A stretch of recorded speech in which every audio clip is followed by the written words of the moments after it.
Bonjour, aujourd'hui nous allons traiter un exercice sur la théorie du producteur. Alors, l'exercice est le suivant.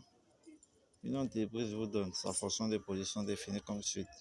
Q égale à 50, L à la puissance 0,8, K à la puissance 0,2, où Q est à la quantité produite, K est la quantité de capital et L le facteur travail. P de K, on donne P de K égale à 4, P de L égale à 3 et le coût total égale à 150. La question 1, on nous dit ici d'étudier les rendements d'échelle de cette entreprise.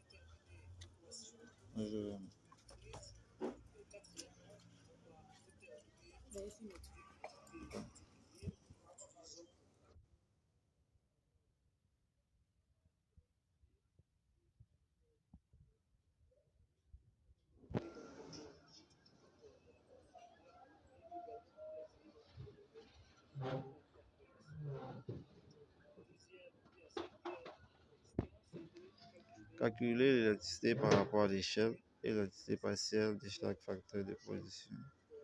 Conclu.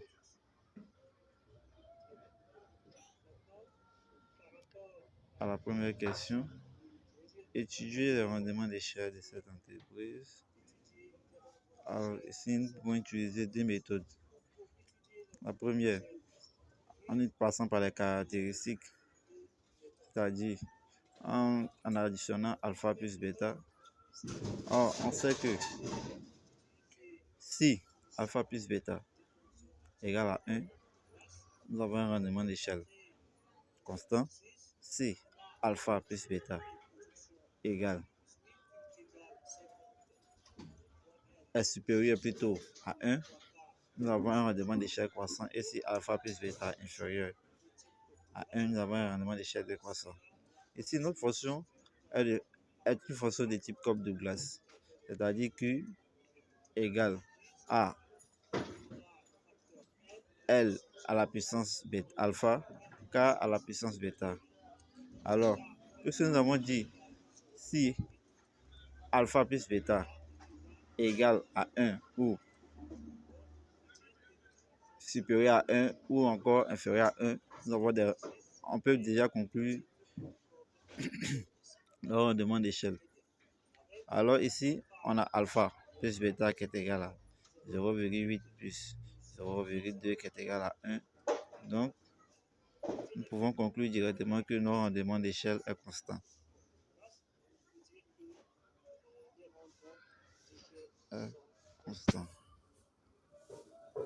Maintenant, la deuxième méthode, nous allons utiliser le multiplicateur de Lagrange.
Mieux c'est que Q est une façon homogène de gérer un.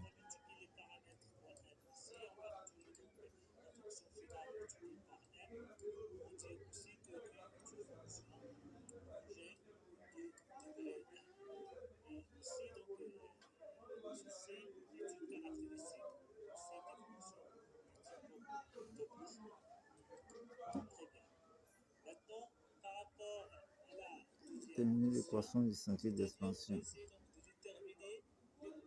Le sentier d'expansion